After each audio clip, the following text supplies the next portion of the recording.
This episode is brought to you by Monogram. Welcome to the Design Dash podcast, your guide to designing a life you love. Join us as we explore the keys to living the life you want without compromise.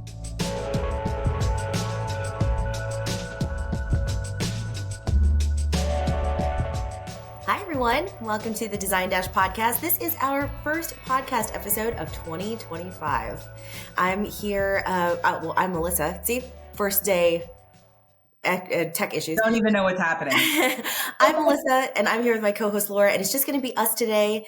And we're going to talk about 2025. We're going to talk about our goals for 2025, just setting an intention for making 2025 exactly what we want it to be. So no pressure on that. You know, we just have 12 months to make amazing. But I thought today we could talk both personally and professionally, like what we're looking forward to, especially because we can start talking about Design Dash because there's some big stuff happening on the platform that I think we're both really excited about for this year. Yeah, and it's already happening in there. Hi guys, I'm Laura. If you are new to the podcast, Melissa and I both run Laura U Design Collective. I am the CEO. Melissa's the COO. So we are over there doing our thing. Residential interior design firm, full service, based in Houston, Texas, and I live in Aspen, Colorado. And then on the Design Dash side, which is why you're here, Design Dash Podcast, Melissa and I are partners, and we are there to help interior designers build businesses and lives they love. And so in order to do that, and this is what Melissa's alluding to, a big announcement, we have launched our community. And you're like, what the hell? Don't you already have a community? Like, aren't we talking right now? Aren't we a community? Totally. Yes. But we have launched an online platform where we can chat, we can talk about business of design, we can talk about creative pursuits, those little things that come up all the time on a project that you just need feedback on. So we're there to chat. And we also have workshops, events, opportunities to get together. So there's a lot there. So stay tuned because we'll be talking more about that just on our socials and website very soon. So here we are talking about intentions. But first, can I say goodbye to 2024? Like, it's mid-January now. I feel really good about being solidly in 2025. Yeah. How about you? Yeah, I do. It seems like it's already going. I can't tell if it's already going by really fast or it's going by really slowly, but I feel like 2024 was just whizzed by. And so I think that one of my intentions for 2025 is to make sure that doesn't happen, to enjoy every day. I hate it sometimes when I come in on Friday and we're just like, hey, that was that week and we can't really remember what we did and it was all somewhat of a blur. Like I really want to put some meaningful experiences throughout the week so it seems like I truly lived this year, because 2024 was, I don't know about you, but for me it was somewhat of a blur, at least professionally it was. I mean, 2024 was the opposite for me. It was like the year that wouldn't quit. It just dragged, honestly, for me. And I think it's because it was a very tough year in business for us at the design firm. For whatever reason, the beginning of the year through the summer was kind of a drag. Very much a drag. And it was just a tough business year. You know, I feel like we're very cyclical at Laura U. Yeah. And it's like we're on a 2-year cycle of a building year and a learning year that leads up to we are reaping what we sowed. Yeah. Like we did a lot of work that year before, and now we're in it and it's all coming to fruition. 2024 was a building year, not a reaping year. So yeah, it dragged for me. And so like for 2025, I don't know. My biggest personal intention is to let go of things that don't serve me. I get into habit, and I think everyone does this, right? You get into a habit and you're just doing things out of habit, or you're doing things out of some sense of responsibility or whatever it is. And it may not be serving you anymore. And so I'm trying to be present, which sounds like that's similar to what you're doing. You want every day to count. I'd like to let go of those things that aren't serving me. Do you mind sharing one or two? Do you know what they are right now? God. I mean, I think just like I make commitments to do things that I don't necessarily want to do, like Oh, for sure. Yeah, it is. attend a weekend retreat or something, or I'm going to speak at this event that really doesn't have a lot of bearing on my life or my business. And I just said yes because I felt guilty, that kind of thing. You know, I think it's like, it's okay to say no more. Yeah, definitely. And so, yeah, I think I'm coming into my year of no. And so what are you going to do during the week to like slow down time? Like essentially that's what you're saying, right? Like you want to slow it down. Well, I think I just wanted to be like, oh, I did that yesterday. Or like I got to do that yesterday instead of, oh, I had to do this yesterday. So it was interesting. I was actually in the studio. I've been in the studio this week and talking to the team, and just with a couple of people on our team. We were just talking about creative hobbies that we were into, and the three of us were all into kind of the same things. And all of us, I think, are making this intention or resolution, I guess, whatever, for this year to invest more time in these creative hobbies. I think all of us were just thinking like, gosh, it's just, sometimes it's just a drain. Like every day, like at the end of the day, you just feel mentally done. And so what I often do in that time is like, oh, I'm just going to I'll just veg out. Right. But what I did over our break was instead, like I was writing more, I was drawing more, I was reading some of the books that I liked a little bit more. And I actually felt more energized in doing that. So now, and I mean, it's hard to do obviously because we were on break. We didn't have a full-time job during the time. Yeah. Now, you know, we're working too, basically, but I think refocusing in on those other things that it's not about money. It's not like a side hustle situation. It's just tapping back into creativity. So that's a big intention for me, is to do that on my own time. And then I think also to try and expand my network of other creative people, like even just getting outside of interior design and getting out of marketing, but talking to like doing more classically creative kind of stuff with other people. Okay. So give me an example. Like you're going to take a oil painting class. I have no idea what you're doing. What are you doing? No, I mean, I'm just going to start sketching. I actually I signed up for Substack yesterday, as everybody is doing this whole like TikTok exodus, right? Yeah. And I was on Medium for a really long time until like I came to Laura Yu, and then I just didn't have the time, right? So, but I'm just like, I can make the time. Like I really just need to make the time. So, I'm just going to start sketching and just put it out there. And there's no intention behind it. I really like doing it. I know that like my friends and of course like my family who get to see my sketches and I make those things for them, they really love it. And for years they've been pushing me to just publish it. So put it out there. Yeah. Okay. But not side hustle, just for you. Just because you feel like, yeah I love it. I would love to get back into photography. Yeah. I miss it. I miss creative photography. I miss it a lot. God, but do you ever think like, God, and now I've got to go buy a new camera and I need some lenses. Well, and then I do think that, but it's procrastinating. Like that's procrastinating. That's just delaying it, you know, like I agree. And I've thought that as well. I'm just like, oh, well, what platforms do I need to go on? Well, I need to like set up social media stuff. And I've done all of that already, but I find myself continuing to think about, oh, well, then I could do this, or I need this certain sketchbook, or like yesterday we were just talking about platforms and how you preparing.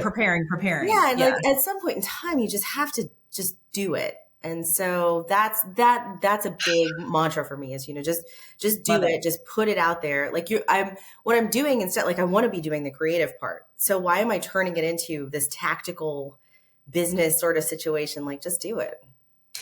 I mean, I think it does apply to business too, though. Like just put it out there. So if you're waiting for something, what are you waiting for? Like, I don't need a new damn camera. I have a camera. Yeah. I can get out and go do what I want to do. Yep, exactly. And in business too, like even with Design Dash community, for example, it's not going to be perfect. It is definitely not perfect. And we launched it, put it out there, invited people. And yay, now it's there and now we can improve on it. And it just gets better and better, but you have to start somewhere. Yeah, of course. Yeah. So what are you waiting for? Yeah, I love it. Yep. Photography. I can't wait to see your sketches. Oh, I don't. Yeah, that's okay. They're not that great. I think they're meaningful for the people who they're for. That's the thing. And again, like that was the thing that kept me like prevented me from doing it. I was just like, this, I don't, like the cartoon that I draw, I think everyone knows that I do this little cartoon, but like it's for Luke and me, but then like other people see it and they're just like, who draw a cartoon for me? And then it like kind of spiraled out of that. But, and I think that's what really prevented me from wanting to make it any bigger, was because I made it for, for these people. Yeah, it's for you. Yeah, it's for us. Yeah. But because Luke is just like, just put it out there, just put it out there. I'm like, you know what? I think I should. And so that's what I'm really working on for this month. And then we'll see where it is a year from now. Like, we'll see what happens.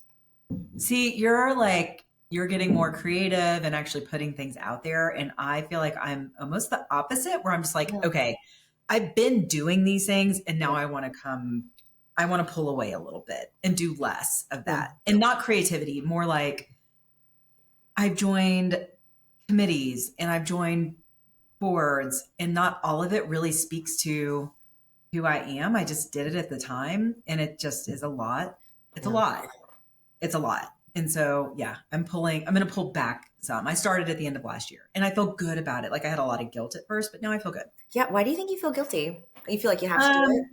Yeah. I mean, I feel like I committed, but I also didn't commit like into infinity. I've Right. done, a year or two or whatever it is. So I think it's okay to kind of back off. I get that, like, I'm big about do what you say you're going to do. You say you're going to do something, you've committed. And I'm like this with my kids too. And it's almost just too rigid, but do what you say you're going to do and you're going to be successful at it. Like that's just always been how my brain works. Yeah. So then it's hard for me to retract if I've committed to something. Oh, okay. Yeah. I just don't even make that commitment. I'm like, yeah, I'll have it. Just don't do it in the first place. That's total BS. You do commit to plenty. Well, what's another intention for this year? Well, just moving into things that are more professional, going in with the community and talking about Design Dash. I'm really looking forward to fostering really authentic conversations. And as we talk a little bit more about the community, it really is this two-way street, this give and take. I think we have the podcast and we're putting things out. I'm really excited and wanting to take more things in. And we've already, had the community and some great conversations with people on the podcast. And now I just want to expand that to the community and other people on social media. Things are just changing at such a fast pace. I feel like everything is... Gosh, like the world is a different place now than it was even just a month ago. And I feel like that touches every sector and every piece of our lives. And so I'm really interested to see how other people are feeling about the industry and the changes in the industry and what they're talking about. And that's the whole reason for the community, is because I think, yes, all of these things are fast paced and they're moving. And then sometimes you can feel really isolated from that, because we know our bubble. Like, I mean, we know Houston and what's happening in that community, but what's happening to, our design friends that are in Atlanta or that are in North Carolina or in Chicago or in Los Angeles right now. I mean, I'm sure it's a completely different world. Yeah, absolutely. It's almost like that's very heavy. Like, yeah. I think I'm excited about the same thing, like bringing it to a larger community too, because I do have a lot of side conversations with other designers. Like I've texted with 2 designers in 2 different locations, like firm owners, just this morning. And I'm like, I love texting with you. Put it in the community. Like, what are you doing? And we're talking about very different things. And so, like one of them is a business question about growing her firm. The other one is very much a creative question. Like, hey, here are some renderings I have of this kitchen. They're really different. Which one is right? Because I'm a solopreneur. I work by myself, but I've gotten other opinions and they're all different. So what do you think? And so then I'm just like, hey, I'm going to tell you what I think right here on this text, but I'm also going to post this in the community because everyone needs to hear this. Yeah, absolutely. Shine a light and on then it. And then you're not alone too. I mean, yeah, you're going to get 50 different opinions, but at the end of the day, it's helpful. And then you make your own decision. We'd like to thank our good friends at Monogram Appliances. We've partnered with Monogram for over a decade with our design firm, Laura Design Collective, and we're so happy to partner with them in producing the Design Dash podcast. Monogram sources the highest quality materials for their appliances, from commercial grade stainless steel to unscratchable sapphire glass, Monogram ensures lasting beauty and unmatchable quality for your luxury kitchen. And not only that, but they have an amazing team who we love working with, and we know you will too. So thanks, Monogram. Right, absolutely. Again, like I just feel like there's just a lot of isolation when you're an entrepreneur, and especially in the interior design world. And you had sent me that article yesterday, just about like toxicity sometime in the leadership in interior design, which I didn't realize that was actually a trending topic in the industry until you had sent that to me. I didn't really either. I think that was from Business of Home, maybe. I don't remember. It was, yeah. And then they had posted it to their Instagram, and it had a huge amount of engagement. And that just really clicked for me, because it was like, okay, obviously everybody's talking about this in their own little bubbles. Now that it's an even broader discussion and you're inviting everybody in the industry to discuss it, now we realize just how widespread of an issue it actually is, and what a challenge it can be for emerging designers. And I feel like that translates again to what we're trying to do in the community, is that like there are all those little conversations and little challenges and issues that people are experiencing day to day. And it seems so huge because you feel like you're the only person dealing with it, until you bring it to other people and shine a light on it in the community. And then you realize, oh, well, 75% of the people that I've spoken to also have this problem. I'm not alone. And we can come together and figure out a solution together. Yeah, I agree. But back to like the toxic leadership in interior design, I am not shocked. I mean, really, it's a bunch of egotistical creatives. No, I don't think I've ever met an interior designer who wasn't a control freak. Like, you're manipulating your environment. Like, of course, like these things are going to happen. I really thought that it was kind of interesting too, because you think about other people who are, you just have to have an ego to succeed in that profession. And I think about, maybe not confidence for sure. Well, think about like quarterbacks, like NFL quarterbacks, or, like when Michael Jordan, they did that documentary on him, and everybody's like, wow, he has such a huge ego. It's like, no shit, he's the best basketball player ever. Like, of course he would. Like, he's pretty damn good. But But I think what's interesting about that, because like the Aaron Rodgers documentary, people will be like, oh gosh, look at his ego. And it's like, yeah, he's won a Super Bowl. He's a great quarterback. Like, of course he has an ego. But there's that team element to it. Like, they've been playing team sports their entire lives. I feel like interior design is more geared towards solo work. At least, it's definitely not a team sport for a while. It depends on where you're coming from. Yeah, I agree. But yeah, there's always the idea of the figurehead of the firm, right? Like Laura, I put my name on it, which I instantly regretted. Well, not instantly, but like a couple of years in, because we are very team based. Yeah. But yeah, when I started, I slapped my name right on the thing. And now 20 years later, almost 18 years later, it's still there. But yeah, I think it is very individual, because it's not like the football team's not called Aaron Rodgers. Right. Exactly. It's not Aaron R. Yeah, I mean, I think there is ego and toxicity in the industry, but I think that's the same probably across a lot of industries. Oh, absolutely. Yeah. But we are definitely having all these little side conversations, one-on-one, or like at market, if you see people High Point or whatever, and you get together and you're like, oh, did you hear about the attitude on this one? You're like, but yeah, it is definitely happening. So I think the community could come together to mitigate some of that too. Yeah. Like, how are you running your team? How are you dealing with X, Y, and Z issue? Do we even want a team? Not. Maybe you want to be that solopreneur. I mean, it's kind of nice. Yeah. And maybe you work better that way too. It's not, having a team as large as ours is definitely not for everybody. Yeah, it's not for me some days. But I don't know. I think ego can get out of control. I don't even know how we got on this conversation, but yes. Well, I do put all of this out there and talking about that. That was my intention, is having these authentic conversations in the community, because we've tried to have community in the past, like Let's Get Real as Design Dash. And it was so hard for us to get engagement rolling. And it was hard for us, I think, like you and I, to get in there and commit to a conversation and, being in there over and over again. But the way that we have updated our platform makes it so much easier.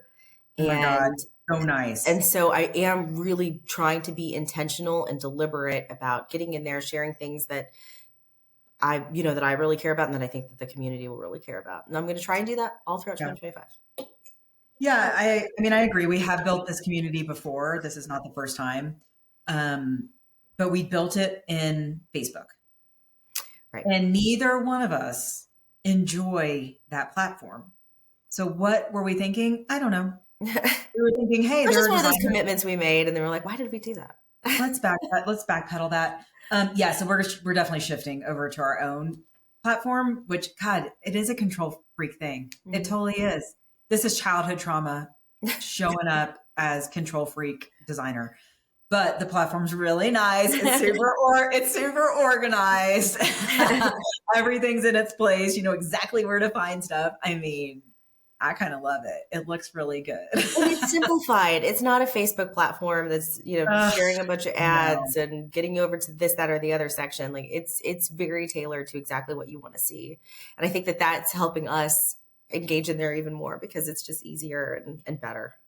Oh, I'm already addicted. I check in first thing every morning, which is my goal. Like I want everyone to be addicted to it. I want all of us to be checking it first thing. Like that's the first place you go. If you have an issue, that's where you go. If you have a win, that's where you go. Like that's my goal. So by the end of 2025, I want to have a very vibrant community in our platform. And I think we will. I think it's already on its way. Yeah, we're building it right now. What else for 2025? You have personal. What about business goals? I mean, aside from Design Dash, which we just talked about. Yeah. I mean, again, like setting that intention for those conversations. I think thinking about like the Laura U side. We've already started thinking about this. We actually just had our quarterly kickoff or our big annual kickoff yesterday. And there have just been so many things that I think you talked about this at the beginning when we started the podcast. So many things that we've just been doing That aren't serving us. and Yes. it's gotten stale. Like even just the way that we handle that and present that kickoff, I completely changed it this year because I was like, gosh, I've been doing this for 6 years now. It needs to completely be redone. And so I think that my intention for Laura U this year is to lead more creatively, not just doing things to check a box. And that can be really hard when you're, on the operations side and working through accounting and finding like some things you just have to check the box. A lot of box checking. That is okay. But I think, we just hired a new marketing manager and she's just a very creative person personally. And so it's nice to get to work with somebody like that. And then we can talk personally about how we're being creative. So I think my intention is to bring that personal creativity into the professional space and to open our minds a little bit more to some of the things that we can do and that we get to do, not just because we have been doing them for years. Mm-hmm. And so I'm looking forward to that. We started it already with shaking up our quarters. And I think I want to do more of that throughout the year. What about you? I just think that's so good. Like, yes. And I'm bringing it doesn't serve me in my personal life, personal goal over into business as well.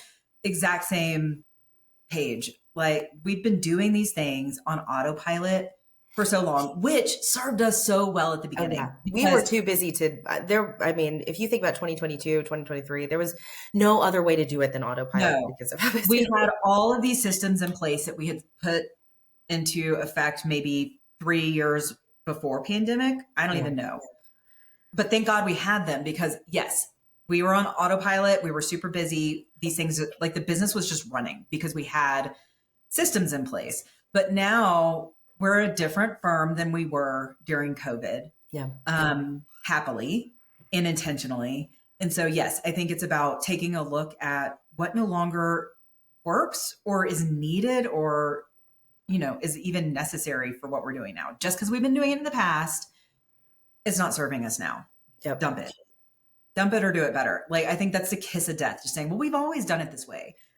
Phrase of death. Like I hate it. That's the thing I hate the most. If someone says that to me, I'm like, this is not going to work. Yeah. So we got to change it. Yep. So, and me, I'm like, let's change everything. Cause I am also like small changes. I'm a crazy person, but yes, intentional, thoughtful changes that help us all instead of driving us into the ground, having these meetings that we've always had. Are they still serving a purpose? Maybe, maybe not. Like get rid of some of those. We're a different firm than what we were, prior to the pandemic and even during the pandemic. We're a different firm now than even we were this time last year. Thank God. So why are we still doing the same things? And so I was really thinking about that when we were doing our annual planning and then annual planning with the team. Just like, why am I so tied to this? Like I it worked before. It doesn't work now. I need to let that go and start getting more and get more creative and inject that creativity into it, because some of those, like, I mean, just for me too, like I have to change things up every once in a while, or then it just becomes a drag. So that's what I'm really thinking. And even just as a leader, like being a lot more open and curious and bringing some of this outside creativity into the office. Hopefully we have the time. I say that now, I say that. You do. Yes, we do. Because we control it. Yeah. We can make, yes. I'm telling myself too. I'm not just telling you. Well, I think, yeah. And then I just have to like force the rest of the team. Just like force creativity. We're going to do it this way. Because that's fun. Everyone loves forced creativity. Well, I think, for me, and I just realized this, but yeah, I think my big aha is I am pulling my personal goal across the business. And yeah, if it's no longer serving me, it's out. Yep. And that sounds selfish. And I am aware of how that sounds. If it doesn't serve me, I'm not doing it. But you know what? Fuck it. If it doesn't serve me, I'm not doing it. No. I am confident in my 47-year-old self, and take it as you will. That's fine. I think it's a-okay to be a little bit more selfish than we have been. And that selfish doesn't necessarily mean malicious. It just means I gotta prioritize really, myself. It's why I want to give my energy to the things that I love, because I'm going to do it better. I will do things better if I love it. Yeah. So I'm going to be a little selfish this year. I think that's my goal, is just to get super selfish. There you go. As long as it's intentional selfish, it's fine. Right? Intentional selfishness. No, I want to do more for the things, the people and the causes that I'm passionate about. Yeah. And kind of pull away from the things that I'm not. I think that's fair to me, and I think it's fair to others. Yeah. And I don't know, I always feel better when I'm not doing as much. It's so hard, I think, to be creative or to like really feel like you're thriving when you're constantly like doing this or doing that or being pushed and pulled in different directions. And it's all, that what makes it even worse is when you're not deeply committed to it, I think. Yeah. Then it is just checking a box. It's the same concept. And it's not helping anyone really. Yeah. So that's my plan for 2025. I feel pretty good about it. Those are the intentions. It's always like, we're going to do less. We're going to be more, like, that's our intention, honestly, is just to be more intentional. To do the things that really light our fire. That's really it. Like, yeah, I agree. Let's do it. I feel good about it already. And in fact, as soon as we leave here, I'm going to gracefully pull away from something else I've been doing. And I'm really excited. I'm really excited about that. That's good. Put that intention to practice. I am. There's nothing better than just not doing what you thought you were going to do. Do less of all of it. Yeah. So you heard it here. I'm dropping something right now. All right. Any parting thoughts as we wrap this up? No, I think that's it. I think for all of our listeners, definitely check out the community. We're going to be talking about it a lot, especially like over the next couple of months. And we hope that you join us. Like if you really are looking for mentorship or looking for somebody else to bounce ideas off of personally, professionally, design questions like Laura had mentioned, but also the business stuff. Those are all of the things that we're talking about in this community. And we would love to have you. And there's lots of resources too, which I really like building. Yeah. So I'm putting the resources in there that have helped me in my business. So you will have them also. And yeah, we're excited about it. You're going to hear a lot about the community. So get ready. Yep. So happy 2025. Cheers to being creative and to doing less. Yep. Thanks, everybody. We'll see you next time. Thank you for listening. Make sure to check out our next podcast, coming live next week on Spotify, Apple Podcasts, or wherever you get your podcasts. In the meantime, you can find us and more wonderful stories like these on designdash.com. And make sure to follow us at Design Dasher on Instagram and TikTok. Till next time.